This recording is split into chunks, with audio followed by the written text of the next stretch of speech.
நீங்கள் பார்க்குற சேனல் பேர் கிரிப்டோகான்ஸ் ஃபேமிலி. இந்த சேனல் நீங்கள் புதுசாக இருக்குன்னா சேனல் நம்ம கிரிப்டோகான்ஸோட பிரைஸ் பேச பற்றி கிரிப்டோகான்ஸோட டெக்னிக்கல் பற்றி வீடியோ போடுவோம். உங்களுக்கு யூஸ்ஃபுல்லாக சேனல் மறக்காம சப்ஸ்கிரைப் பண்ணிட்டு அப்படியே பக்கத்தில் இருக்க பெல் ஐக்கனை ப்ரெஸ் பண்ணிக்கோங்க. ஸோ வாங்க இப்போ வீடியோக்குள்ள போகலாம். இப்போ நம்ம BTC USD லோட் பண்ணிக்கோங்க. டெய்லி டைம் வச்சுருங்க. ப்ரைஸை கரெக்டாக பார்த்தீங்கன்னா $80,888 இருக்குங்க. ஸோ ப்ரைஸு என்ன பண்ணின்னு இருக்குது அப்படின்றத நம்ம பார்த்தோம்னா இந்த 80,600 ப்ரைஸ் பார்த்தீங்கன்னா ரொம்ப பர்ஃபெக்டாக இங்கே ஃபாலோ பண்ணுது. ஓகேங்களா. ஸோ இந்த ஏரியாக்குள்ளே தான் ப்ரைஸ் என்ன பண்ணிக்குதுன்னா சஸ்டைன் ஆகி நின்றுன்னு இருக்குது. சரிங்களா. ஸோ தற்போதைக்கு பார்த்தீங்கன்னா ப்ரைஸு நேற்று கேண்டலும் பார்த்தீங்கன்னா கரெக்டாக இந்த ரேஞ்சை தொட்டவொன்னே தான் அகெயின் ரிஜெக்ஷன் வந்து ரிஜெக்ஷன் ஆகி ப்ரைஸு மறுபடியும் கீழே வருது. சரிங்களா. ஸோ இப்போது இந்த சண்டே கேண்டில் எடுத்துக்கோங்களேன். இந்த சண்டே கேண்டலோட ரேஞ்சுக்குள்ளே தான் மண்டே கேண்டல் ஃபார்ம் ஆயிடுச்சு. சரிங்களா. ஸோ இப்போ இந்த இடத்துல வந்து ரெண்டு சினாரியோ இருக்குது. ஒன்று ப்ரைஸு இங்கேருந்தே கிளம்பி டேரெக்டாக பார்த்தீங்கன்னா இந்த ஹைக்கு மேலே கட்டாகி க்ளோஸ் வச்சுன்னா ஃபர்தராக வந்து நம்மளுக்கு 85-86 இருக்கும் மார்க்கெட்டு மெதுவாக மேலே ஏறிடும். ஓகேங்களா. ஸோ அப்படி கீழே வந்தான்னா எக்காரணத்து கொண்டும் ப்ரைஸு நம்மளுக்கு இந்த லோக்கு கீழே அதாவது 80,000க்கு கீழே கேண்டல் க்ளோஸ் வைக்கக்கூடாது. விக்கு வச்சா பரவாயில்ல. ஓகேங்களா. விக்கு வச்சானா பரவாயில்ல, நோ ப்ராப்ளம். விக்கு வந்துட்டு இப்படி திரும்பினா கூட நோ ப்ராப்ளம். பட் ஆனால் கேண்டல் வந்து க்ளோஸ் வைக்கக்கூடாது. சரிங்களா. அப்படி வச்சானா ஃபர்தராக ப்ரைஸ் எதுக்கும் போவோம் அப்படின்னு பார்த்தீங்கன்னா இந்த 78,000க்கும் போகிறதுக்கான சான்சஸ் வந்துடும். ஸோ அப்போ இந்த 78,000 தான் அடுத்து இருக்கிற ஒரு ஸ்ட்ராங்கான சப்போர்ட் பாயிண்ட். சரிங்களா. ஸோ நம்மளுக்கு என்ன பண்ணக்கூடாதுன்னா இந்த ரேஞ்ச் வச்சுக்கோங்க. கரெக்டாக நான் உங்களுக்கு சொல்லணுன்னா 80,000. ஓகேங்களா. இதான் ரேஞ்ச். சரிங்களா. இந்த 80,000 ரேஞ்சு ஒரு முன்ன பின்ன இருக்கலாம். ஸோ இப்போ சண்டே கேண்டலோட லோவும் ஓகேங்களா.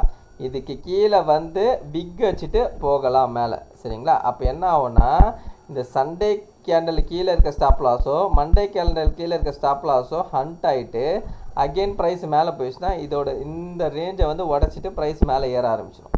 சரிங்களா. அப்போது இது என்ன மாதிரி ஃபார்ம் ஆகும் அப்படின்னு பார்த்தீங்கன்னா இந்த இடத்துல வந்து ஒரு பேட்டர்ன் மாதிரி ஃபார்ம் ஆகும். ஓகேங்களா. இது பிரேக் ஆயிடுச்சுன்னா இந்த ரேஞ்சை பிரேக் ஆயிடுச்சுன்னா இது வந்து ஒரு பெனண்ட் பேட்டர்ன் சொல்லுவாங்க. இந்த பெனண்ட் பேட்டர்ன் மாதிரி பிரேக் ஆகி ப்ரைஸ் வந்து ஃபர்தராக நம்மளுக்கு அந்த 85-86க்கும் போகும். ஓகேங்களா. அதுக்கு வந்து நம்மளுக்கு என்ன பண்ணக்கூடாதுன்னா இந்த 80,000க்கு கீழே வந்து கேண்டலை க்ளோஸ் பண்ணக்கூடாது. பாருங்கள் நான் திரும்ப சொல்கிறேன் 80,000 கீழே வைக்கும் வந்து விக்கு வரலாம். ஆனால் இந்த கேண்டலுக்கு கீழே நம்மளுக்கு க்ளோஸ் 80,000 கீழே கேண்டல் க்ளோஸ் வைக்கக்கூடாது. அதுதான் ரொம்ப ரொம்ப இம்பார்ட்டன்ட். ஓகேங்களா. ஸோ க்ளோஸ் வைக்காமல் திரும்ப ரிஜெக்ட் ஆகி உள்ளுக்குள்ளேயே போயிட்டு ப்ரைஸ் மேலே ஏறிடணும். ஏன்னா இங்கே வந்து ஸ்டாப் லாஸ் இருக்குது. அந்த ஸ்டாப் லாஸ் மேபி வந்து ஹண்ட் பண்ணலாம். சரிங்களா. ஸோ ஹண்ட் பண்ணிவிட்டு திரும்பிடணும் மார்க்கெட். ஓகேங்களா. ஸோ இதுதான் இன்னியோட நிலமை. ஸோ இன்றைக்கி மார்க்கெட் வந்து இதுதாங்க. ஸோ அதே மாதிரி இன்னொரு விஷயங்க என்ன அப்படின்னு பார்த்தீங்கன்னா இந்த வார கேண்டல் ஓகேங்களா. ஸோ வீக்லி கேண்டல் வந்து நேற்று தான் ஆரம்பிச்சிருக்கு. ஸோ இந்த வார கேண்டல் எக்காரணத்துக்கு கொண்டோ 78 கீழே கேண்டல் க்ளோஸ் வைக்கக்கூடாது. ஓகேங்களா. ஸோ கேண்டலுக்கு 78 கீழே க்ளோஸ் வச்சதுன்னா இது ஒரு மாதிரியான ரிவர்சல் சைன் மாதிரி வந்துடும். ஸோ அப்படி ரிவர்சல் சைன் மாதிரி வந்ததுன்னா ப்ரைஸ் ஃபர்தராக மறுபடியும் வந்து கீழ் நோக்கி வர ஆரம்பிச்சிடும். ஓகேங்களா. ஸோ இது எதை மாதிரி நான் சொல்கிறேன் பார்த்தீங்கன்னா இது இந்த மாதிரி கேண்டல் ஃபார்ம் ஆகக்கூடாது. தெரியுதுங்களா. ஸோ இந்த மாதிரி ஒரு பெரிய ஒரு ஸ்ட்ராங்கான பீரிஷ் கேண்டல் ப்ரீவியஸாக இருக்க லோக்கு கீழே வந்து க்ளோஸ் வச்சுருக்கு பார்த்தீங்களா. ஸோ இந்த மாதிரி கேண்டல் வந்து இந்த இடத்துல வந்து ஃபார்ம் ஆகக்கூடாது. ஓகேங்களா. அப்படி ஃபார்ம் ஆகிடுச்சுன்னா ப்ரைஸ் என்ன பண்ணணும் ஸ்ட்ரைட்டாக 60 தான் வந்து உடைக்கும். ஓகேங்களா. ஸோ வெயிட் பண்ணி பார்ப்போம் என்ன நடக்குது மார்க்கெட்லன்றது. ஸோ இந்த வீடியோ பிடிச்சிருந்தா அந்த வீடியோக்கு லைக் போட்டுருங்க. அப்படி கமெண்ட் பாக்ஸில் கமெண்ட் பண்ணிவிடுங்க. உங்கள் ஃப்ரெண்ட்ஸ் அண்ட் ஃபேமிலிஸ்க்கு ஷேர் பண்ணி விடுங்க. அதே மாதிரி ஹைப்புன்ற ஒரு பட்டன் இருக்குங்க. ஸோ கமெண்ட்டை ஸ்லைட் பண்ணி பார்த்தீங்கன்னா ஹைப் இருக்கும். அந்த ஹைப்பை வந்து கிளிக் பண்ணி விட்டுடுங்க. ஸோ கடைசியாக நான் டிஸ்ல மட்டும் சொல்லிக்கிறேங்க. நான் ஃபினான்ஷியல் அட்வைசர் கிடையாது. இந்த வீடியோவில் சொல்லி இது எல்லாமே ஓன் லைசன்ஸ்ங்க.